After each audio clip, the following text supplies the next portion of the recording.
Abraham Lincoln, Honest Abe, the great emancipator, the rail splitter from Illinois, the man who freed the slaves. There are so many names for this man. We all know him as the greatest American president, but what do we really know about him? Did he always walk with that heavy top hat and look sad? Was he really tall and lanky?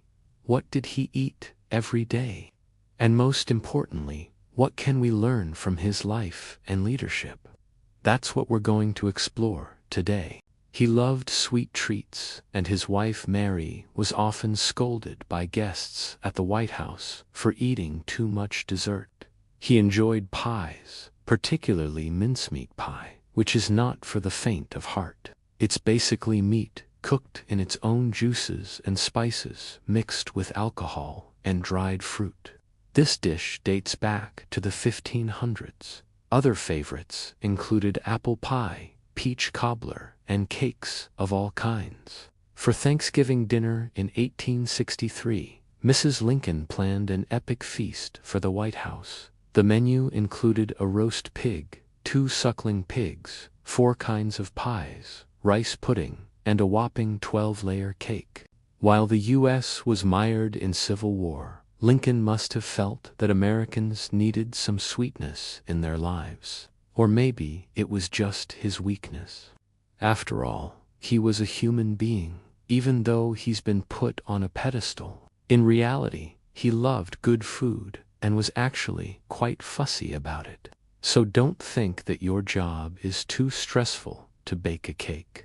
Lincoln was also surprisingly concerned about fashion.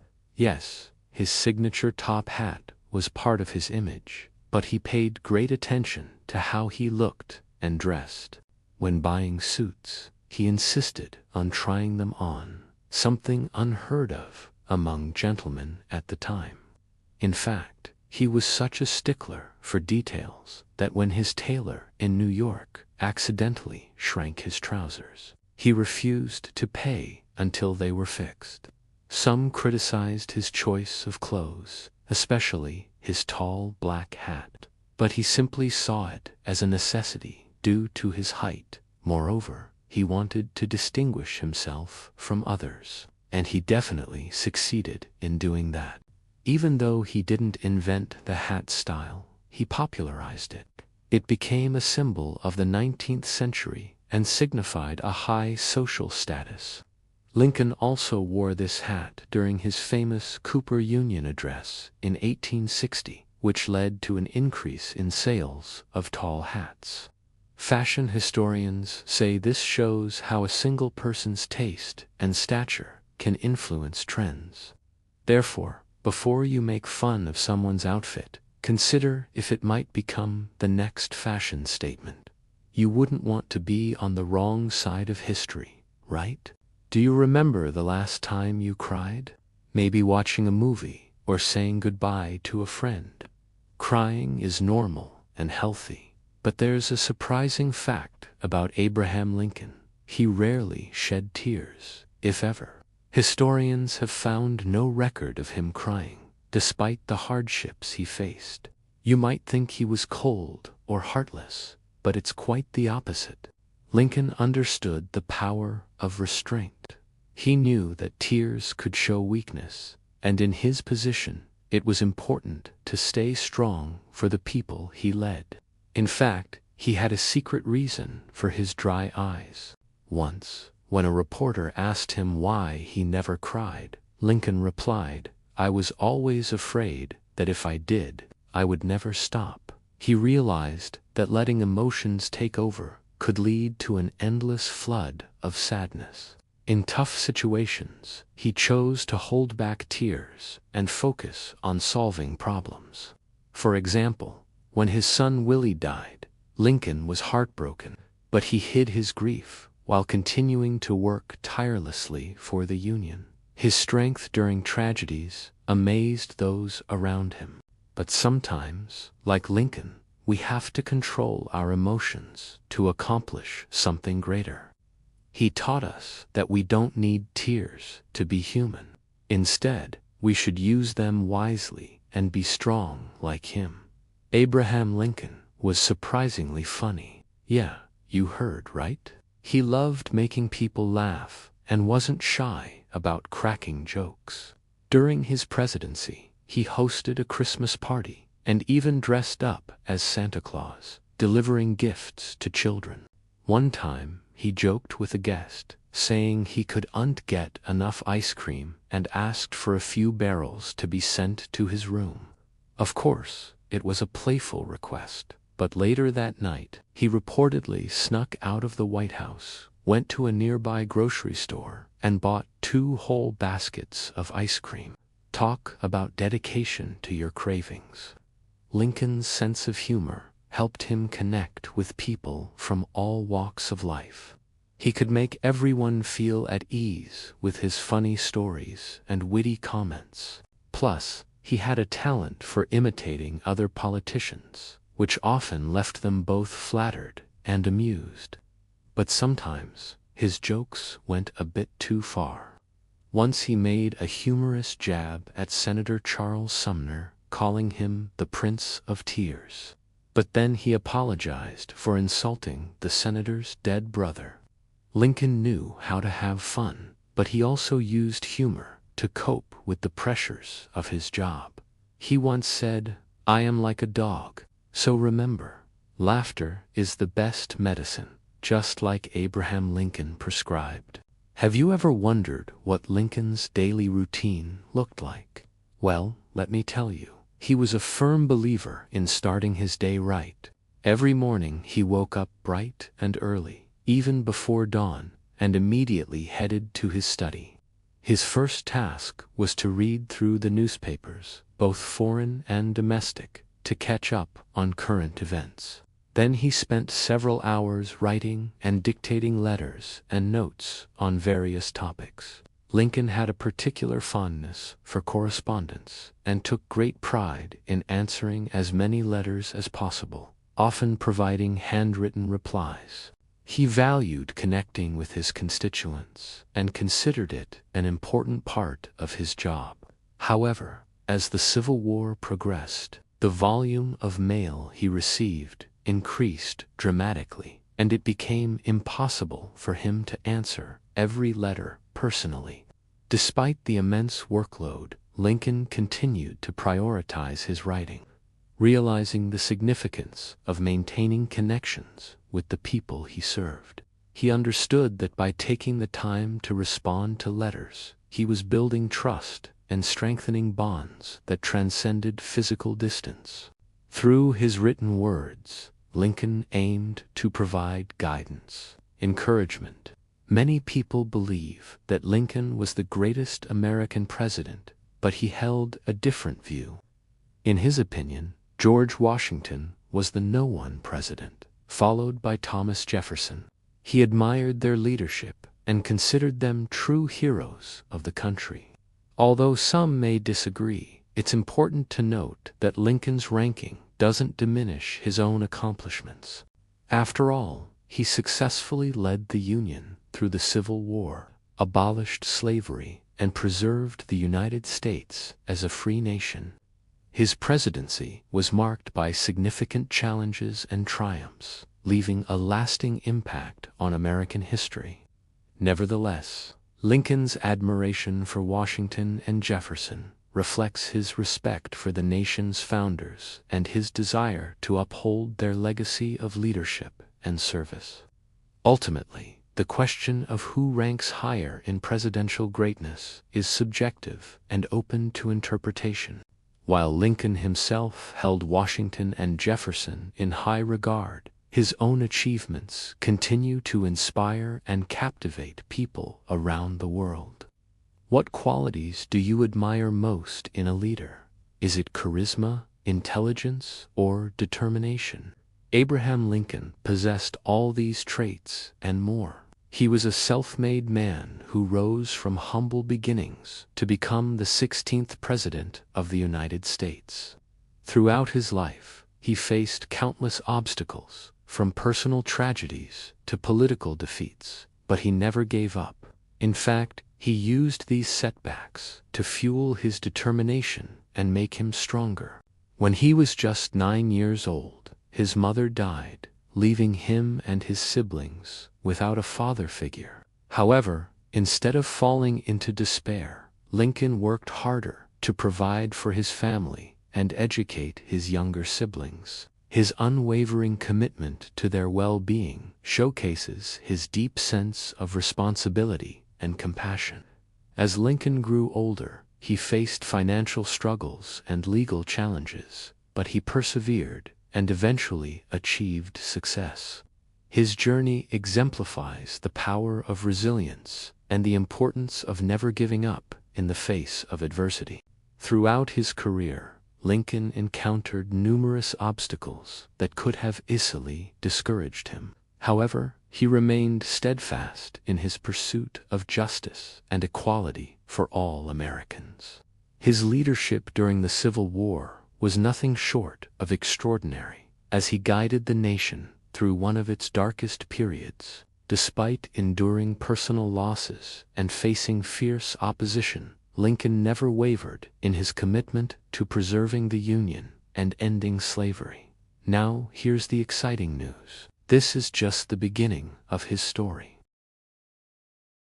War, triumph, and tragedy. The Civil War begins. Just months after Lincoln took office, the nation was plunged into the Civil War. 11 southern states seceded from the Union, and America was divided like never before. Lincoln faced enormous pressure. Critics doubted him. His cabinet was divided, and the country was at risk of collapse. Yet, through sleepless nights and endless stress, Lincoln never lost sight of his vision: to preserve the Union. At times, it seemed like an impossible task. The Confederacy, led by skilled generals like Robert E. Lee, was strong. Battles like Bull Run and Fredericksburg were devastating, and even some of Lincoln's own party wanted to end slavery in the South. But Lincoln knew that ending slavery wasn't his priority. The main goal was to keep the country together. He believed that if he could preserve the Union, the issue of slavery would resolve itself.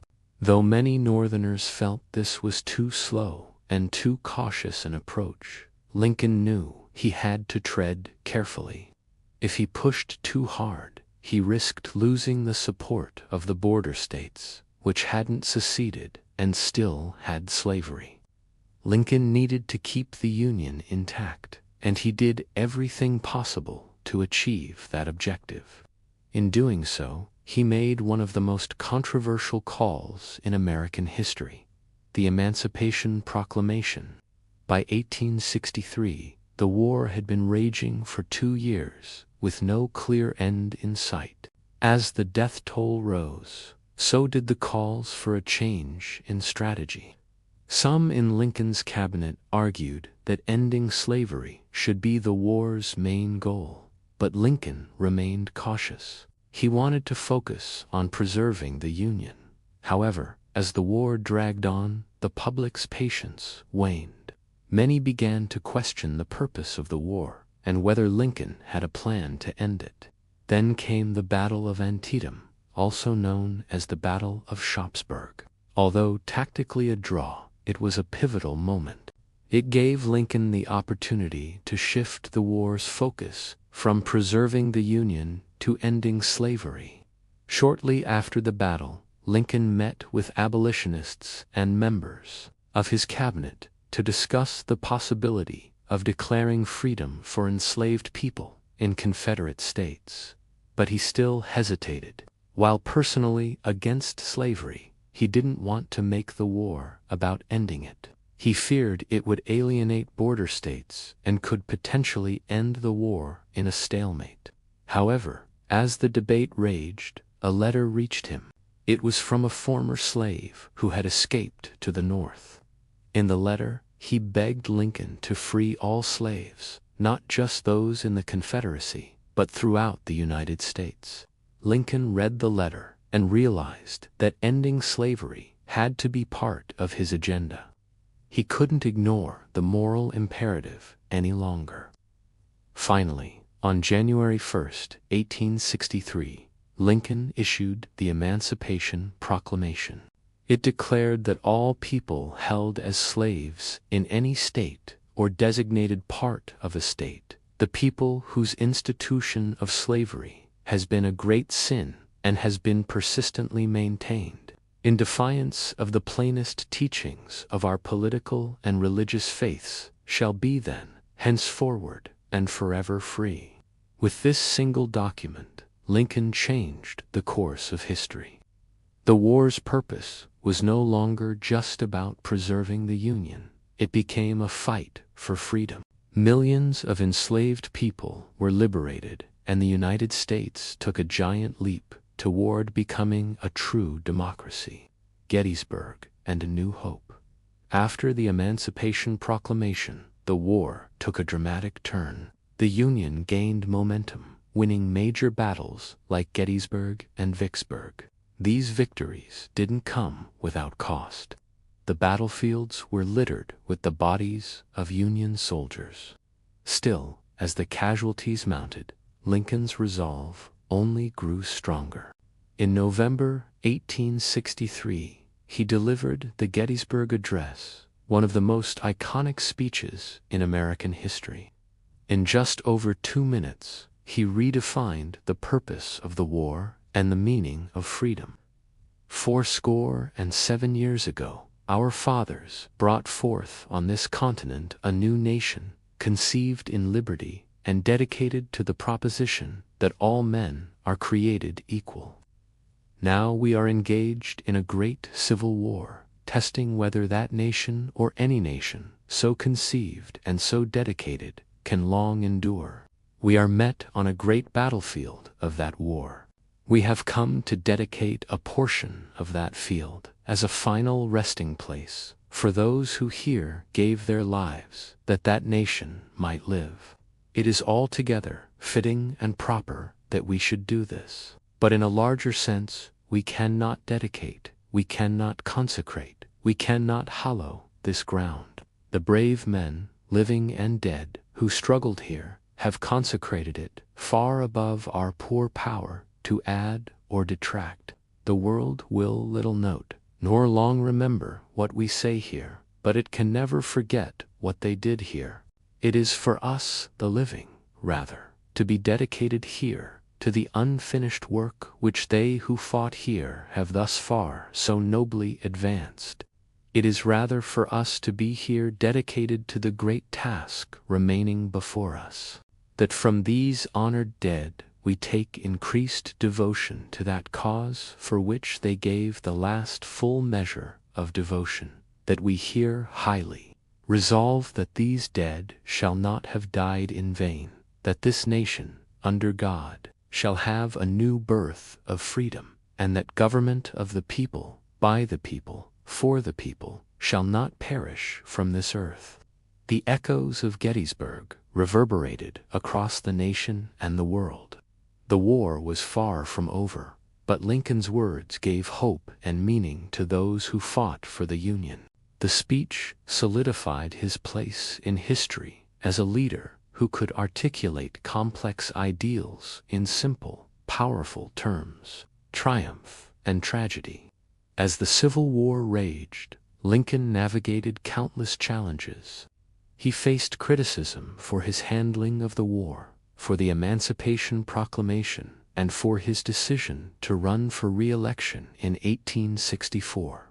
But Lincoln persevered. His leadership was instrumental in the Union's victory in 1865. The Confederacy collapsed, and the United States was whole again. Slavery was on the path to being abolished forever. It seemed like the dawn of a new era for the nation. But tragically, it was also the end of Lincoln's story. Just days after the Confederacy fell, Lincoln attended a play at Ford's Theater with his wife, Mary Todd, and a military secretary, along with Major Henry Rathbone and his fiancée, Clara Harris. The play was Our American Cousin.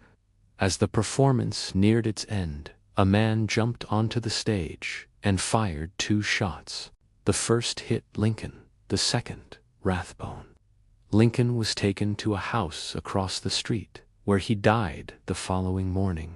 His assassin, John Wilkes Booth, a famous actor and Confederate sympathizer, was tracked down and killed 12 days later. The nation was thrown into turmoil. People mourned the loss of the president who had led them through their darkest days and steered them toward a brighter future. The man who had kept the Union from breaking apart was himself torn apart by an assassin's bullet. The question was, how would the nation heal, and who would lead it into the post-war era? A legacy of resilience and leadership. Despite his untimely death, Lincoln's legacy endured. He left behind a profound impact on American history and the world. He showed that even a self-made man from a log cabin could become president and lead a nation through its greatest crisis. He proved that humility and empathy were not weaknesses but strengths, and that honesty and integrity were essential for leadership. But perhaps most importantly, he demonstrated that no matter how challenging the times, no matter how divided the country, one person with a good heart and a strong vision can make a difference. His life and death continue to inspire generations to strive for justice, equality, and freedom for all. They remind us that while a single person can't always change the course of events, they can leave their mark on history. If you found Lincoln's story inspiring, imagine what other lessons we can learn from history's greatest leaders. And stay tuned, because the next story might just change the way you see leadership forever. Thank you for watching. Let us know your thoughts in the comments below, and subscribe to stay updated on all our latest content. Until next time, keep learning, keep growing, and keep leading.